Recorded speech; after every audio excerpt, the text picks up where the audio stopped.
नैना और चित्रा दोनों थी तो सगी बहनें, पर उनके स्वभाव में जमीन आसमान का अंतर था। नैना ईश्वर में आस्था रखने वाली माँ वैष्णो की भक्त थी और सदैव वैष्णो माँ के नाम का ही गुणगान किया करती थी। नैना जन्म से ही नेत्रहीन थी, उसकी आंखों की रोशनी नहीं थी, पर फिर भी वो इस बात के लिए किसी को कोई दोष नहीं देती थी। वही चित्रा पूरी तरह नास्तिक स्वभाव की थी। वो ईश्वर में बिल्कुल भी विश्वास नहीं रखती थी। वो तो नैना को वैष्णो माँ की पूजा करने पर भी टोकती रहती थी, पर चित्रा नैना की छोटी बहन थी, इसलिए नैना उसे कभी भी कुछ नहीं कहती थी। जय वैष्णो मैया की। माँ, ये लो प्रसाद। चित्रा, ये ले प्रसाद, तू भी ले। अरे वाह, बूंदी का लड्डू, ला फिर तो दे। और ये मत समझना मैंने ये प्रसाद के रूप में लिया है, वो तो मुझे जोरों की भूख लगी थी इसलिए ये लड्डू ले लिया। और जो तू सारा दिन अपनी माँ वैष्णो का नाम लेती है, उन्होंने आखिर तेरे साथ अच्छा क्या किया है? पैदा होते ही तेरी आंखों की रोशनी चली गई। तूने आज तक अपनी माँ वैष्णो को देखा ही नहीं, फिर भी इतना विश्वास क्यों? पता नहीं चित्रा, मैंने माँ वैष्णो को अपने मन की आंखों से देखा है और रोजाना ही मैं उस स्वरूप के दर्शन करती हूँ। अभी नैना और चित्रा आपस में बातें ही कर रही थी कि नैना बेटी, तुम्हारे लिए बहुत बड़ी खुशखबरी लाया हूँ। ये देखो, वैष्णो देवी तीर्थ यात्रा की तुम्हारी बरसों की इच्छा पूरी होने वाली है। जम्मू की रेलवे टिकट बुक हो गई है, अगले सोमवार ही जाना है। सच पिताजी, मैं माँ वैष्णो देवी के दर्शनों को जाऊंगी। आप नहीं जानते मैं आज कितनी खुश हूँ पिताजी।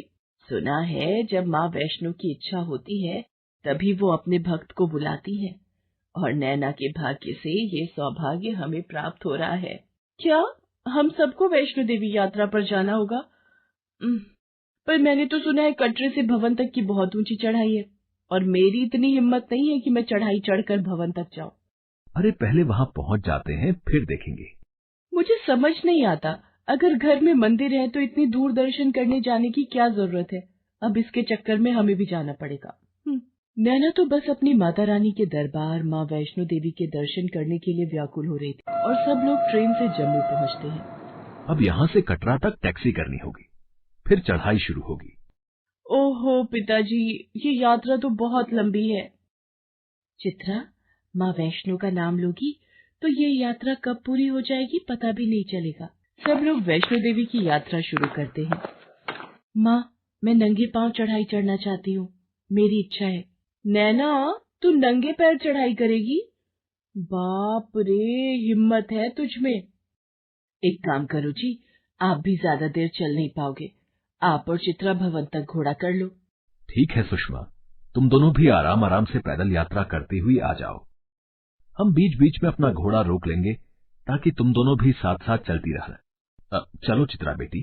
चित्रा और मनोहर घोड़े पर यात्रा शुरू कर देते हैं, और नैना अपनी माँ सुषमा के साथ पैदल यात्रा शुरू करती है। नैना माँ वैष्णो का नाम लेकर अपनी माँ का हाथ पकड़कर यात्रा कर रही थी। उधर चित्रा और मनोहर थोड़ा आगे निकल गए थे। आगे पहुँचने पर मनोहर चित्रा से कहता है, चित्रा, मेरी ब्लड प्रेशर की गोली तुम्हारे बैग में थी, जरा देना। अरे पिताजी की ब्लड प्रेशर की दवाई तो मैं घर ही भूल आई, अब क्या करूँ? क्या हुआ चित्रा, दवाई मिली क्या? पता नहीं, पसीने आ रहे हैं और बेचैनी भी हो रही है। मुझे लग रहा है मेरा बीपी बढ़ रहा है। आज दवाई नहीं खाई ना तो सिर भारी हो रहा है। भैया, यहाँ आसपास कोई दवाई की दुकान होगी? अभी तो अर्धकुंवारी दूर है, यहाँ आसपास तो कोई दवाई की दुकान नहीं है, वहीं पर मिलेगी दवाई तो। भैया, घोड़ा कुछ देर यहाँ रोक दो, बहुत बेचैनी हो रही है। क्या करूँ, यहाँ आसपास कोई डॉक्टर भी नहीं है। गलती मेरी ही है, मैं दवाई पर्स में रखना भूल गई। पिताजी क्या हो रहा है आपको? सीने में घबराहट बढ़ रही है। आप दोनों यहीं रुकिए, हम दोनों आगे किसी से मदद लेकर आते हैं। मनोहर की तबीयत बिगड़ने लगी थी। चित्रा रोने लगती है। माँ का फोन भी नहीं मिल रहा। कोई फैमिली डॉक्टर भी फोन नहीं उठा रहे। तभी एक छोटी सी सुंदर सी लाल जोड़े में एक बच्ची शेर पर बैठकर वहां आती है। चित्रा शेर को देखकर डर जाती है। डरो नहीं, ये शेर तुम्हें कुछ नहीं कहेगा। तुम ये दवाई ही ढूंढ रही थी ना? ये लो, अपने पिताजी को खिला दो, उन्हें कुछ नहीं होगा, वो ठीक हो जाएंगे। पर ये दवाई तुम्हारे पास कैसे आई? वो रास्ते में तुम्हारी बहन नैना ने मुझे पकड़ा दी। वो बोली कि ये तुम्हारे पिताजी की दवाई उसके पास थी, उन्हें पैदल पहुंचने में समय लगता। वो बोली मेरे पास शेर की सवारी है तो मैं जल्दी तुम्हारे पास पहुंच जाऊंगी। अब देर ना करो, अपने पिताजी को ये दवाई जल्दी से खिला दो, वो होश में आ जाएंगे। चित्रा उस मासूम बच्ची को देखती रहती है। वो बच्ची मनोहर के सिर पर हाथ रखकर मानो अपना आशीर्वाद देकर शेर पर बैठी और कुछ ही पलों में गायब हो गई। चित्रा मनोहर को दवाई खिलाती है। मनोहर उठ बैठता है। पिताजी, आप ठीक तो हैं? चित्रा, अभी यहाँ कौन आया था? इतनी देर में वो घोड़े वाले भी खाली हाथ लौट आते हैं। नैना और सुषमा भी आ जाती हैं। वो जब मनोहर और चित्रा से वहां रुकने का कारण पूछती हैं, तब चित्रा पूरी बात बताती है। नैना, ये तो अच्छा हुआ तूने उस बच्ची को समय पर दवाई देकर भेज दिया। बच्ची एक जादुई शेर पर बैठकर आई और दवाई देकर एकदम से गायब हो गई। मेम साहब, आपकी बातों से तो लग रहा है कि स्वयं माँ वैष्णो देवी अपने शेर पर सवार होकर सहायता के लिए आई थी। ये तो चमत्कार हो गया। चित्रा, मैंने कोई दवाई नहीं भेजी और पिताजी की कोई दवाई मेरे पास थी ही नहीं। फिर वो लाल जोड़े में सजी प्यारी सी बच्ची शेर की सवारी वाली कौन थी? क्या सचमुच वो माँ वैष्णो देवी थी? माँ वैष्णो, आपने मेरे पिताजी को बचा लिया। आपका लाख लाख शुक्रिया माँ। जयकारा शेरा वालिदा। हे माँ वैष्णो रानी, आपकी सदा ही जय हो। सब लोग मिलकर माँ वैष्णो के नाम का जयकारा लगाते हैं, पर चित्रा को अभी भी कुछ समझ नहीं आ रहा था। सब लोग माँ वैष्णो के भवन पर पहुंचते हैं और दर्शन करते हैं। नैना आंखें बंद करके माँ वैष्णो से कहती है, माँ, यदि मैंने सच्चे हृदय से आपका ही ध्यान किया है तो हे माँ वैष्णो देवी, मेरे नैनों को नूर बख्शो, मेरे नैनों को नूर बख्शो माँ, ताकि मैं आपके साक्षात दर्शन कर सकूं। सब लोग हाथ जोड़कर वैष्णो देवी के दरबार में प्रार्थना कर रहे होते हैं। तभी एक रोशनी प्रकट होती है और नैना की आंखों पर पड़ती है। माँ वैष्णो शेर पर सवार होकर नैना के सामने साक्षात प्रकट होती है और उसे दर्शन देती है। नैना, तुम मेरे दर्शन करना चाहती थी ना? देखो, तुम मुझे देख सकती हो। माँ वैष्णो, मैं आपको देख सकती हूँ। आपके दर्शन करके मैं धन्य हो गई माँ। मेरी आंखों को आपने ज्योति दे दी माँ। माँ, मेरे परिवार को भी दर्शन देकर धन्य कीजिए माँ, धन्य कीजिए माँ। वैष्णो माता नैना के साथ साथ उसके माता पिता और चित्रा को भी दिखाई देती है। चित्रा की आंखों में आंसू आ जाते हैं और वो माँ वैष्णो देवी के चरणों में शीश झुका देती है। माँ, मुझे क्षमा कर दो, मैं आपकी महिमा को नहीं समझ पाई। आपने मेरे पिता की रक्षा की, मेरी बहन को आंखों की रोशनी दे दी। मैं हमेशा से नास्तिक थी, आपका नाम कभी नहीं लिया, पर आज मेरी आंखें खुल गई। आप बहुत दयालु हो माँ। आपके दरबार से कोई भी भक्त खाली झोली नहीं जाता है। ये बात मैंने भी मान ली माँ, मैंने भी मान ली। और सब मिलकर माँ वैष्णो के नाम का जयकारा लगाते हैं और खुशियों से झोली भरकर घर लौटते हैं। ये कहानी है प्रेरणा और रिंकू की, जो अपनी माँ केतकी और पिता महेश के साथ खुशी खुशी रहते थे। पर एक दिन ऐसी घटना घटी कि पूरा परिवार तितर बितर हो गया। पूरा गांव नदी में आई बाढ़ में बह गया, जिसमें महेश और केतकी भी खो गए। प्रेरणा और रिंकू दोनों बाढ़ के पानी में बहते रहे। तभी, आओ बच्चों, मेरी नाव में आ जाओ, मैं तुम्हें किनारे पर छोड़ देती हूँ। तुम्हारे माता पिता कहाँ गए? प्रेरणा और रिंकू नाव में बैठ जाते हैं और उस औरत को सारी बात बताते हैं। वो औरत उन्हें खाने का सामान देती है। तभी वो औरत मन में सोचती है, क्यों ना मैं इन बच्चों को अपनी बेटी सुजाता के घर छोड़ दूं। वो अकेली घर के काम में लगी रहती है, उसे घर का काम करने के लिए 2 नौकर मिल जाएंगे। प्रेरणा और रिंकू को वो औरत दूसरे गांव ले आती है। बच्चों, देखो हम गांव पहुंच गए। तुम दोनों बिल्कुल अकेले हो। मैं तुम्हें इधर उधर नहीं भटकने देना चाहती। यहाँ गांव में मेरी बेटी सुजाता रहती है। आज से तुम दोनों उसी के घर में रहोगे। आपका बहुत बहुत शुक्रिया नानी माँ। रिंकू, हम इन नानी माँ के साथ चलते हैं। वो औरत, जिसका नाम कौशल्या था, चालाकी से प्रेरणा और रिंकू को अपनी बेटी सुजाता के घर ले जाती है। माँ, ये दोनों बच्चे कौन हैं? कौशल्या सुजाता को कमरे में ले जाती है। अरे, ये दोनों बच्चे अनाथ हैं। मैं तेरी देखभाल के लिए लाई हूँ। अब तू इनसे ही सारे काम करवाना और एक वक्त की रोटी दे देना। पड़े रहेंगे किसी कोने में। माँ, तुम देखने में तो बड़ी भोली भाली हो, पर हो मेरी ही माँ। अच्छा फंसाया इन चूजों को। कौशल्या बच्चों को छोड़कर अपने घर वापस चली जाती है। सुजाता प्रेरणा और रिंकू से घर का काम करवाती थी। बेचारे बच्चे कुछ बोल नहीं पाते थे। एक दिन सुजाता का पति किशन बोला, सुजाता, पहले तो तुम्हारी माँ इन मासूम अनाथ बच्चों को बहाने से अपने साथ यहाँ लाई और तुम इनसे सारा घर का काम करवाती हो। थोड़ा तो भगवान से डरो। तुम अपने काम से काम रखो, बीच में मत पड़ो। पता नहीं ये दोनों अभी तक लौटे क्यों नहीं। बाजार गए तो इन दोनों को बहुत देर हो गई। सुजाता प्रेरणा और रिंकू को बाजार से सामान लेने भेजती है। वो दोनों सामान ले ही रहे होते हैं, तभी उन दोनों को एक सजा हुआ पंडाल दिखाई देता है। प्रेरणा और रिंकू उस पंडाल के अंदर चले जाते हैं। ये लो बच्चों, माता रानी का प्रसाद।